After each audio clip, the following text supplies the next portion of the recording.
Dahil sa, alam mo, kailangan mag-increase yung number sa cell group namin or what.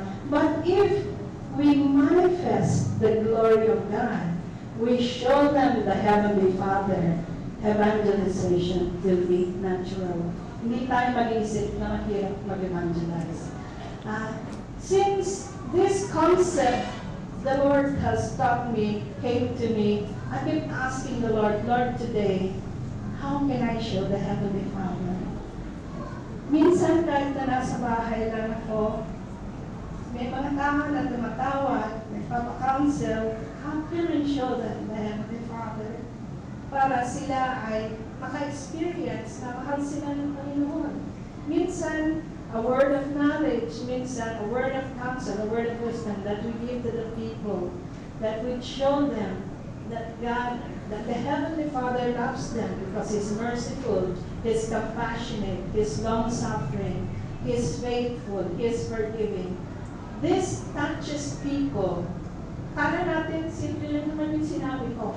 Pero, dahil nakita nila ang Heavenly Father from our lives, from the way we speak, from the way we handle situations, the people will want to come to know our Heavenly Father too.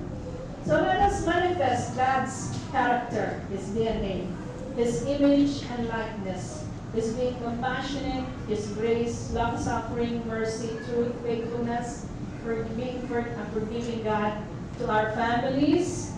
Bakit mahirap natin ma-share yung ating mga pamilya?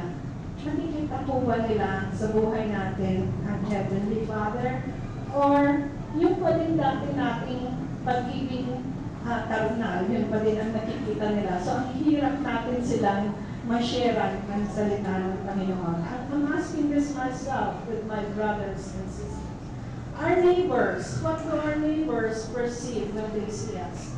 Are the people in our offices, the places in the spheres of our influence, are we manifesting the character of the Heavenly Father to them? Are they attracted to Jesus when they see us? Or do they say, pareho lang naman kami, at hindi nila desire to be like us? In Genesis 1:26, again, it is said, let us make man in our image according to our likeness. And then in verse 27, so God created man in His own image. In the image of His God, He created him. And then in verse 28, it says, then God blessed them, and God said to them, be fruitful and multiply. Pag namamanifest natin yung character ng ating Heavenly Father sa ating buhay, at yun ay makikita ng tao, natural na lang po na mag-multiply tayo. The people will be attracted to us, and we have an opportunity to share to them. So, let us be fruitful and multiply according to His kind, by expressing our compassion through intercession, through our mercy ministry, through the healing of the sick, manifesting God's grace in our times of counseling, discipleship, shepherding of the flock, expressing truth in being teachers of righteousness through our words and through our lives, in showing mercy, in making a deliberate decision to live a life of forgiveness by refusing to be resentful, to be bitter or unforgiving, by helping backsliders to get back to God, and by faithful in doing good. Amen.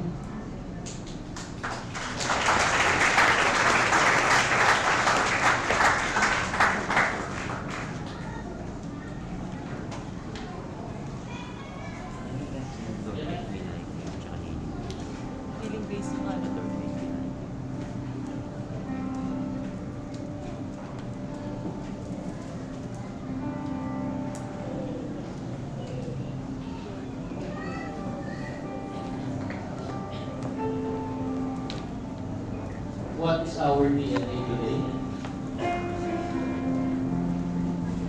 Siguro simplihan na lang natin yung DNA. Di na ako, si Jesus. Right? Amen? When we do something, anything here on earth, hindi na ikaw, di na ako. Si Jesus ang dapat makita. Si Jesus ang dapat mailagay doon sa dapat niyang kalagyan sa bawat buhay, bawat isa. Let us sing this song in response. Tayo pong lahat ay tumayo. Then after that, I will ask again Sister Mila to pray. After this song.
pinapakita ng mga leader, ng mga teachers, pinapakita ng mga adults, Panginoon. Lord, nais namin, Panginoon, na susunod na generation, O Lord God, dito sa iglesia ito, ay tunay, O Lord God, na mag-manifest, Panginoon, ang Heavenly Father sa kanilang mga buhay, Lord. Sana makita nila sa aming mga adults, Panginoon, ang buhay mo, O God, na nais din nila, Panginoon, na sundan. Lord, dinadalangin namin, Panginoon, ang mga pagulang dito sa iglesia nito, O Father, that your grace, Lord, will be poured upon them, Lord.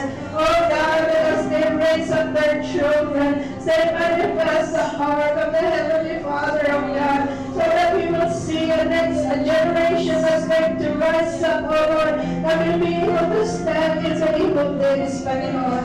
Oh God, dinadalangin din namin ang bawat isa sa amin, oh Lord God, na Lord, kami mga nagtuturo na iyong salita, na sana, Panginoon, nakita din ng aming mga tinuturuan ng buhay ng aming amang nasa langit, Panginoon. Na makita din nila, Panginoon, that Christianity is not a life of do's and don'ts, but it is a life, oh Lord, a relationship with the Heavenly Father who is good, who is so full of goodness, and who is so merciful, Lord. Lord, nanalangin namin ang mga gawain sa iglesia kita, Panginoon. Pagpapakain namin, Panginoon, sa mga malalita, ang pagtulong namin sa kanila, O God, Lord, na hindi lang ito ay maliit sa activity, Panginoon. Ito hindi lang isang maging ministry activity, but Lord, that it will become a lifestyle because you are good. May we manifest the Heavenly Father to them. Hindi nila makita ang tumutulong sa kanila ay mga individual na mga tao, kundi makita nila na Lord, napakabuti mo. Kaya ikaw ay nagpapadala sa kanila ng tumutulong sa kanila, O God. Lord, we desire that you would change. You would change, O Lord God, our thought patterns, our motivations in doing what we're doing, O God. Lord, so that in this city and the cities where, Lord, you have planted churches under us, Lord, na sana, Panginoon, makita nila ang presensya ng iyong glory mo, Panginoon. At Lord, attract sila, hindi dahil marami kaming activities sa bagay na ibibigay sa kanila, kundi makita nila kung paano kami, O God, ay sumusunod sa iyong buhay, O God. Lord, we ask you to pour out much of your grace upon our lives today. Pour out much of your Holy Spirit, O God, para patuloy na magbago kami, Panginoon. At patuloy, O Lord God, na makikita ng mga taong nakapaligid sa amin, whether it's our families, our neighbors, or in the places where we work, O God, na tunay, na Lord, we are your children. Thank you, Lord. Thank you that everything is possible because you are the one who is going to do it in the name of our Lord Jesus Christ. Amen. Amen. Pagpakas po natin ang Mahal na po tayong tulungan habang hinahanda po natin ang ating ikapo at kaloob sa umaga ito. Pakilagyan lang ng silya. Thank you. Yes, Irvin.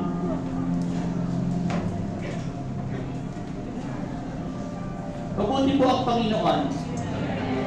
Dito po sa lugar na ito, wala na tayong iniintinding oras na kailangan matapos tayo.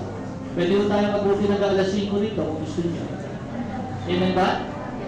Kaya mamaya, dahil nga po meron pang presentation yung mga bata after the tithes and offering, yung gusto magpa-pray, may iwan po yung mga pastors dito, may iwan po kami mamaya, just to pray for you. Amen? Alam ko po na merong ginagawa ang Panginoon sa atin sa umagang ito, at I know in your heart naman na meron gusto talaga na magpabago sa Panginoon. Mamaya po, after the service, mag-stay pa po yung mga pastors dito, really pray for you. Amen? So, handa po natin ang ating ikapo at kaloob. Pero bago po yun, announcement muna. Mabilis si Pastor Joseph. Dito po, meron po tayong FTP, CMI Extension Class, the 7th Dwelling Place. Sa September 9 to 11, dito po, sa lugar nito. So, i-mark nyo na po sa calendar nyo. Ayan. At meron po tayong mga guests sa umagang ito. We acknowledge the presence of Mr. Dennis Worldflow. Dennis? Where's Dennis? Dennis? This, yeah, this time we recognize. Welcome. Welcome. And then our first timer, kung kayo po ay aming tinawag, maaari lang po tumayo. Bisita po ni Sister Rachel, si Miss Mary Joy Haba. Mary Joy. Asan siya? Ayun. At ayun na ba? Ayan. At syempre, bisita po ng ating principal, ni Miss Cora Regino, si Mr. Manuel, si Manny Laguerta, principal ng Isaac Lopez Integrated. Ayun ka lang! Yan po yung principal ng Isaac Lopez. Ayan. So, nadalaw tayo ng mga principal. Ibig sabihin, magagamit na eskwelahan nila sa atin. Amen? Ayan. So, handa po natin ang ating kaput-kalaw. Masarap po ba magpuli sa Panginoon? Lalo na pag tinataas natin ang ating mga kamay. Di po ba? Lalo na pag tayo ay sumasayaw sa Panginoon. At pagdilat ng ating mga mata, nakatingala tayo, may problema pa yung kisame natin. Ayan, di pa makita pa sila Pastor Edwin. Ayan, gusto ko lang ipaalala sa inyo. Sabi nga ni Pastor, di na tuloy yung meeting ng Wednesday. Mag-uusap sana kami paano maayos po ito. Kasi po, pangalawang linggo pa lang natin dito, pero malamig, di ba? Malamig ba? Yan. Minsan lang magbabay yelo para hindi kayo ginawin. At yung pinaplado po maglagay ng monitor doon para nakikita na. Lalo po talaga po, para alam nyo lang, ang aming panalangin, makapaglagay ng camera dito. Camera. Para po pagka may TV na doon sa gilid, nakikita niyo yung nagsasalita at the same time nakikita niyo yung preaching sa screen. Ganon ka-high-tech ang ating pinaplano. Pero magagawa po yan sa pamamagitan ng kamay ng Panginoon na kayo po ang gagamitin ng Lord. Amen po ba? So marami pa po tayong improvement na gagawin sa lugar. At yun nga po, patuloy po natin ipanalangin ang lugar na ito dahil pangalawa pa lang naman po natin. Kasi po nakakahirap na nasa gilid. Nakikita niyo ba ako doon? Hindi ano? O, kaya po pag nagkaroon na ng ano dyan, mga siguro 100 size screen inches. Ha? Gulat kayo? May problema ba sa Panginoon? Gano'n ba kalaki ito? May gano'n din ilalagay natin dyan, may projector lang na nakahang, tapos may camera. Gano'n po yun. Alam nyo, TV, gano'n lang malaking TV. Gano'n, mga ganyan kalaki. Yun know, pinaplanong pinag-usapan po namin na sana maayos na po natin lahat. But eventually, patuloy po tayo maglingkod sa Panginoon sa pamamagitan ng ating pagbibigay ng ating very best. Amen? So, handa po ba ang inyong ikapo at kaloob sa Lord? Hawakan niyo po at ating ipapanalangin. Makapangyarihang Diyos, tunay ikaw ay mabuti. Ikaw ang gumagawa ng lahat ng bagay para sa amin. Salamat, Panginoon, sa lahat ng kalakasan na iyong ipinahiram sa amin, sa mga trabaho na iyong binigay sa amin, sa mga oportunidad na iyong ginagawa, for the spirit of influence that you have given unto us, so that we can work, Father, in accordance with the attitude that you have given to us. Lend it to us, Father. Sa umagang ito, Panginoon, nais namin magbalik sa iyo ng may galak sa aming puso. Nais namin magbigay ng may masayang puso, Panginoon, na may pusong hindi napipilitan. Turuan mo kami, Panginoon, kung paano ka pa namin mapagbabalik ka ng pinaka sa aming buhay. At sa bawat ginagawa namin, Panginoon, maluwalhati ka, O Diyos. Salamat, Panginoon, sa lahat-lahat na binigay mo sa buong maghapon, buong linggo, buong buwan, na iyong ipinagkaloob sa amin. At ito'y babalik namin sa iyo, Panginoon, na may pagpupuri sa aming mga labi. Ito nga po ang aming panalangin sa pangalan ni Jesus at lahat ay magsabi ng Eh, maaari na po kayo bumigay. Siguro isang pila lang po, tapos para makabalik din. Okay? One time, tapos mabalik din ba? Umalis mo kita, pagpalain alinahihan ko ang mabuting kapalayang pagkamay at ito'y walina magkali ako ito at magbigat nagawain ng Diyos inais mo kita kapalain alinahihan ko ang mabuting kapalayang pagkamay at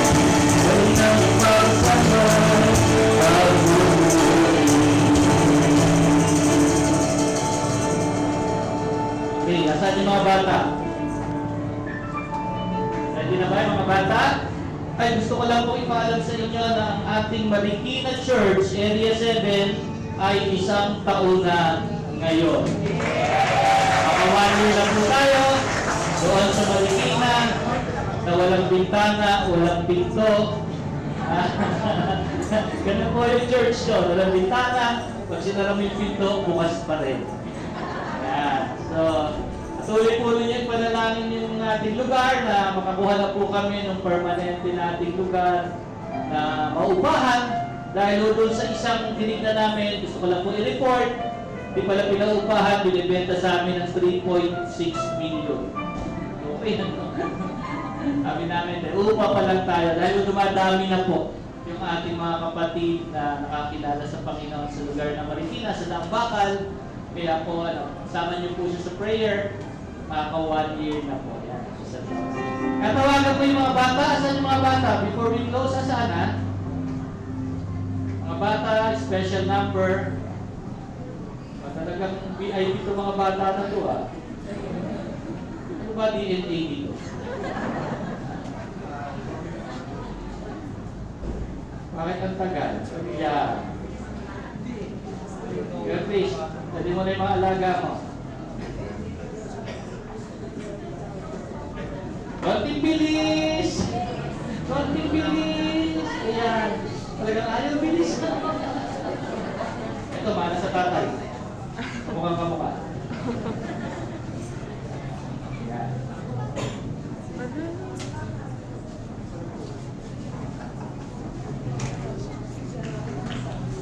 Palakpakan po natin yung mga bata. Matagal po sila ng practice. Mga tenong na, kanina. Alam ko nga, mag-postpone pa. Okay? Ready? Ayan. Tudoy, galingan mo ha. Tudoy. Tudoy. Yung tatay mo, may camera pa.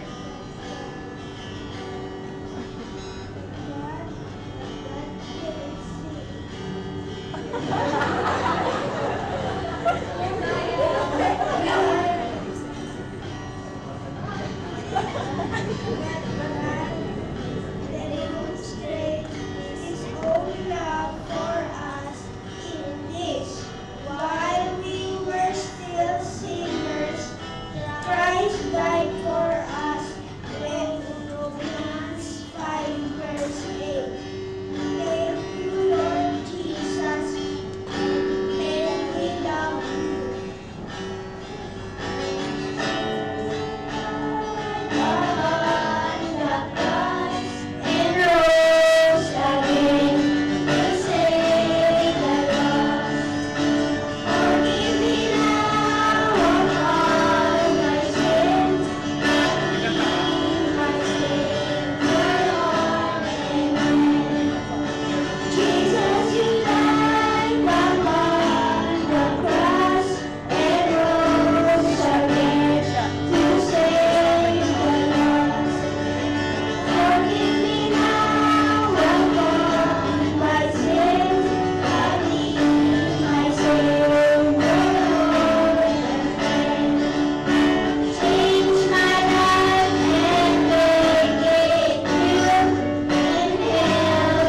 Sunday po, magkita-kita ulit po tayo dito. So, Manny, babalik ka sa Sunday. Ha? Dito ka na. Okay. Order. Okay. So, orderan din. Ayaw po ba natin tumayo? At minsan pa, palakpakan natin ang Panginoon. Siguro po, before we leave, pwede ko lang i-bless yung katabi nyo. Say a word of blessing sa katabi niya. Just bless him. Bless him, bless him. Come on, bless na lang po before we close. Yeah, just bless him.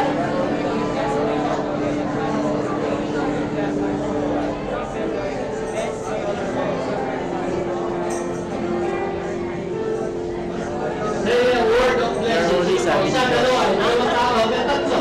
Sige. Let me will pray.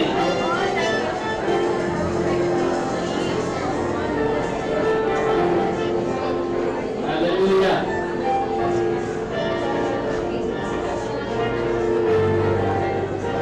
Ay kung lahat ay manalangin, makapangyarihang Diyos, tunay na pinapasalamatan ka namin sa hapong ito, sa umagang ito, sa tanghaling ito, Panginoon. Thank you, Lord, for reminding us the character that we must inherit, O Lord. Ng character, ugali na dapat namin gawin. At salamat, Panginoon, dahil pinaalala mo sa amin na dapat kung meron kaming gagawin, pangalan mo ang napapabulihan. Thank you, Lord, for inserting in our hearts the truth of Jesus Christ, the truth of the Almighty Father that live in us. Sa paglabas namin sa lugar na ito, Panginoon, dalhin namin ang iyong pangalan. Sa pagpunta namin sa mga lugar na aming pupuntahan, dalhin namin ang iyong pangalan. At turuan mo kami, Panginoon, na madala ang ugali mo sa aming mga ugali. Bigyan mo kami ng kalakasan, Panginoon, katagumpayan, yung boldness, O Diyos, na maipakita namin ang mga ugali mo na ito'y mananalaytay sa amin at makita ng ibang tao. Salamat, Panginoon, sa pagbibigay ng kaliwanagan sa bawat isa sa amin. At sa aming paghayo sa lugar na ito, pagpalain mo ang bawat isa na ang iyong muka ay laging magningning sa amin, na ang liwanag mo ang siyang kukubli para kami ay itago sa mata ng kaaway, na ang kalakasan mo ay laging nasa amin at ang karunungan mo ay mararanasan ng bawat isa. Tunay nga, Panginoon, samahan kami ng iyong banal na Espiritu sa minuminuto at oras na aming mga gagawin. At ikaw ang aming mapapulihan sa awit, sa panalangin at sa pagbabasa ng iyong salita. Tunay na pagpapala ang ginagawa namin sa pangalan ng Ama, ng Anak at ng Espiritu Santo. Sa pangalan ni Jesus, ang lahat ay magsabi na, Amen!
Dahil atin na po